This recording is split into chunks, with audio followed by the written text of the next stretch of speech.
मध्य प्रदेश में 28 सीटों पर और छत्तीसगढ़ की मरवाही सीट पर उपचुनाव की तारीख का ऐलान आज चुनाव आयोग ने नहीं किया है। उपचुनाव के लिए 29 सितंबर को चुनाव आयोग की बैठक होगी और इसके बाद तारीखों का ऐलान हो सकता है। कांग्रेस ने चुनाव आयोग पर बीजेपी के इशारे पर काम करने का आरोप लगाया। कांग्रेस ने आशंका जताई कि चुनाव आयोग बीजेपी को मौका दे रही है ताकि बीजेपी अपनी तैयारी को और पुख्ता कर सके। आज बिहार विधानसभा चुनाव की तारीखों का ऐलान हो चुका है। बिहार में 3 चरणों में चुनाव होने हैं। पहले चरण में 28 अक्टूबर को 71 सीटों पर मतदान होगा। दूसरे चरण के तहत 3 नवंबर को 94 सीटों पर वोट पड़ेंगे और तीसरा चरण 7 नवंबर को होगा जिसमें 78 सीटों पर वोटिंग होगी। 10 नवंबर को बिहार चुनाव के नतीजे आ जाएंगे।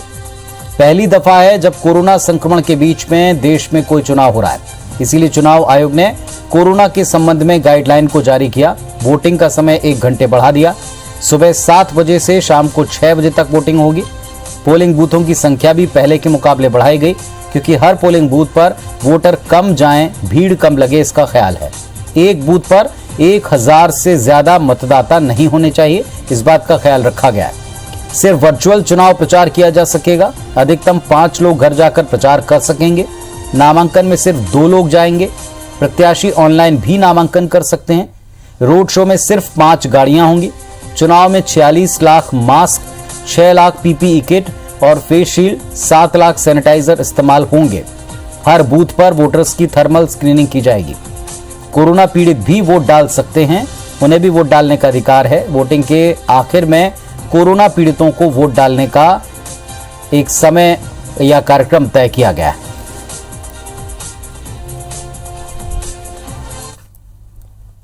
आज क्या तारीख है नीरज जी?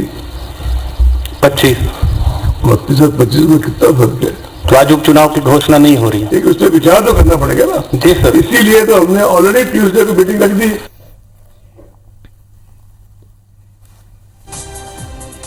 तो बिहार चुनाव में तारीखों का ऐलान हो चुका है। बिहार में 3 चरण में मतदान होने वाला है और कोरोना गाइडलाइन के मुताबिक कोरोना संक्रमण को देखते हुए अब की बार के चुनाव में 2 बड़े बदलाव सीधे तौर पर दिख रहे हैं। पहला ये कि बूथों की संख्या बढ़ा दी गई है। पहले के मुकाबले प्रत्येक बूथ पर 1000 से ज्यादा मतदाता नहीं होंगे, इस बात का ख्याल रखा गया है। दूसरा जो बड़ा परिवर्तन है, समय को बढ़ा दिया गया है।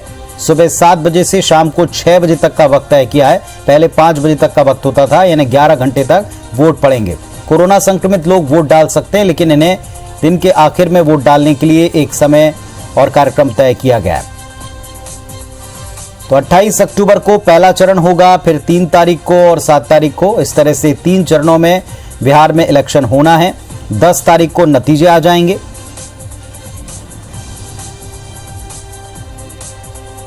कुछ रिएक्शन हैं, आपको नेताओं के सुनवाते हैं तारीखों के ऐलान के बाद। पूरे देश में बिहार के साथ चुनाव होने की बात कही थी। लगातार ताबड़तोड़ सभाएं शिवराज और सिंधिया की है। कहीं ना कहीं इनको देखते हुए 3 दिन फैसले को आगे बढ़ाया गया है। मेरा आग्रह है आज ही उस उपचुनाव को घोषित करना था ताकि मध्य प्रदेश में जो खरीदे हुए जनादेश की बिगर पैर की सरकार है, ये इसकी वापसी जल्दी से जल्दी हो सके। भारत निर्वाचन आयोग ने यदि आज उपचुनाव की घोषणा नहीं की तो उसके विचार, उसके तमाम प्रकार की प्रक्रियाएं, तो अगर कांग्रेस हार रही है, हार की आशंका में कुंठाग्रस्त हो रही है, उस प्रकार के बयान दे रही है, तो कांग्रेस का उपाय कुछ नहीं है, उनका कोई समाधान नहीं है। जो हारने वाला है वो हारेगा ही। तो दोनों तरफ से अपने अपने दावे हैं। कांग्रेस पार्टी का यह कहना है कि चूंकि बीजेपी को तैयारी का मौका देना है, इसीलिए संभवतः तारीखों को टाला जा रहा है या आगे बढ़ाया जा रहा है, ऐलान नहीं किया जा रहा। और दूसरी तरफ कांग्रेस पार्टी के इस बयान पर बीजेपी का रिएक्शन है कि हार के डर से, कुंठा के चलते इस तरह के बयान कांग्रेस पार्टी दे रही। नरेंद्र सलूजा हमारे साथ जुड़ गए हैं कांग्रेस पार्टी की तरफ से। नरेंद्र जी, कांग्रेस ने कहा कि बीजेपी के इशारे पर आयोग शायद काम कर रहा है, तो बीजेपी कहती है हार के डर से और कुंठा से बयान दे रहे हैं। निश्चित तौर पे आज बड़ी उम्मीद थी कि चुनाव आयोग की प्रेस कॉन्फ्रेंस में जिस प्रकार बिहार के चुनाव को लेकर 3 चरण की घोषणा की गई, वैसे ही उम्मीद थी कि मध्य प्रदेश में जो 28 उपचुनाव होना है, इसको लेकर तारीखों का ऐलान होगा। बड़ी बेसब्री से इसका इंतजार भी किया जा रहा था और आज संभावित थी लेकिन ऐसा लग रहा है कहीं ना कहीं भी भाजपा के कुछ चुनावी घोषणाएं बाकी है, कुछ चुनावी कार्यक्रम बाकी हैं। जिस प्रकार से देखने में आ रहा है कि मध्य प्रदेश में शिवराज जी लगातार सरकारी कार्यक्रमों के माध्यम से भाजपा का प्रचार कर रहे हैं। कल भी मुंगावली ग्वालियर क्षेत्र में थे, बड़ी बड़ी घोषणाएं कर रहे हैं। आज भी लैपटॉप वितरण से लेकर किसान कल्याण योजना के कार्यक्रम किए। लगता भी उनके कुछ झूठे कार्यक्रम, झूठी घोषणाएं बाकी है और तैयारियां कुछ बाकी है, क्योंकि हार का डर सता रहा है। आपने देखा होगा कि इस प्रेस कॉन्फ्रेंस के पूर्व 150 से अधिक पुलिस अधिकारियों की तबादला सूची भी जारी हुई। तो कहीं ना कहीं अभी कुछ मनपसंद चहेते अफसरों की पोस्टिंग बाकी होगी, कुछ चुनावी घोषणाएं झूठी बाकी होगी, कुछ प्रलोभन बाकी होंगे, इसलिए शायद चुनाव की तारीखों को टाला गया है। राहुल कोठारी जी भी जुड़ गए हमारे साथ में भारतीय जनता पार्टी की तरफ से। राहुल जी, अभी चुनाव से पहले कुछ काम बीजेपी के बाकी है, शायद इसीलिए वक्त दिया जा रहा है, ये आरोप है कांग्रेस पार्टी का।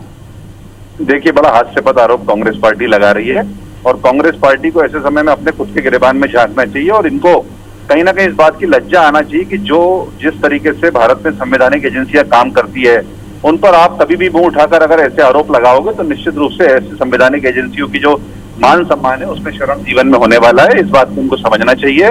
हमें लगता है भारतीय जनता पार्टी को कोई ये ना बताए कि किस तरीके से चुनाव में काम करना है। भारतीय जनता पार्टी पूरी ऊर्जा के साथ लगातार सब क्षेत्रों में काम कर चुकी है। लगातार जहां पर भी विधानसभा चुनाव है उस पर हमारे बूथ के कार्यकर्ता बहुत पहले से सक्रिय हैं। हमारी सारी टीमें वहां पे लगी हुई हैं। हमारी प्रचार सामग्री तक वहां पे पहुंच चुकी है।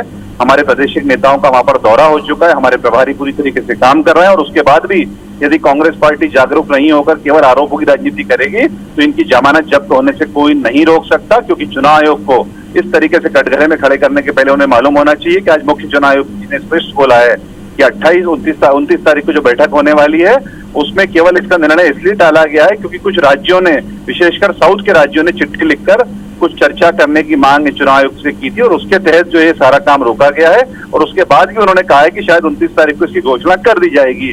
कांग्रेस पार्टी जिस तरीके से निराधार बातें करती है, ऐसे में इनकी छवि निश्चित रूप से जनता के सामने तो खराब होती ही है। मध्य प्रदेश में जो लोकतंत्र की व्यवस्था एक अच्छी बनी हुई है वो भी तार-तार होती है। सलूजा जी, अच्छी व्यवस्था को तार-तार कर रही है कांग्रेस पार्टी। आपने देखा होगा कि अभी कोरोना महामारी चल रही, मध्य प्रदेश के अंदर 1 लाख से अधिक लोग प्रभावित हो चुके हैं, 2000 से अधिक मृत्यु हो चुकी है। इंदौर, भोपाल, कई शहर रेड हॉटस्पॉट बने हुए हैं। राहुल कोठारी जी ने पूरी तरह से बता दिया कि सरकार क्या लगी, हमारा चुनाव प्रचार, हमारी सामग्री, हमारे दौरे, हमारे बूथ, हमारे प्रभारी, हमारी मीटिंगें, क्योंकि भाजपा तो कई महीने से इसी में लगी हुई है कि किसी प्रकार से जो उनका हार का जो तय कर लीजिए कि आप लोग चुनाव के पक्ष में हैं या नहीं है। आप लोग अभी भी भ्रमित है कि आपको क्या मांगे करनी है। जल्दी घोषणा हो, नेता को हमने जो जनादेश की जिसने हत्या करी उस सरकार को काल देखना चाहते हैं। चुनाव चुनाव हो, जल्दी जल्दी हो। हम तो चुनाव को चाहते हैं राहुल कोठारी जी, हम तो मांग करते हैं चुनाव आयोग से कि आज ही घोषणा करो, जल्दी हो चुनाव, ताकि जल्दी किसान जमीन सरकार, लोकतंत्र की हत्या वाली सरकार है, ये आरोप लगाना शुरू करेंगे। चलिए, दोनों पक्षों को आप सुन रहे थे। दोनों पक्षों की तरफ से ये कहा जा रहा है कि चुनाव अपने समय पर होते हैं, आयोग इसे तय करता है, लेकिन बीजेपी को क्या मौका दे रहा है चुनाव आयोग? क्या इस वजह से तारीखों के ऐलान में देर हो रही है? ये कांग्रेस पार्टी ने शंका जाहिर की और दूसरी तरफ बीजेपी कहती है कि हार के डर से किया जा रहा है। आप दोनों का शुक्रिया जुड़ने के लिए और अपना अपना पक्ष रखने के लिए।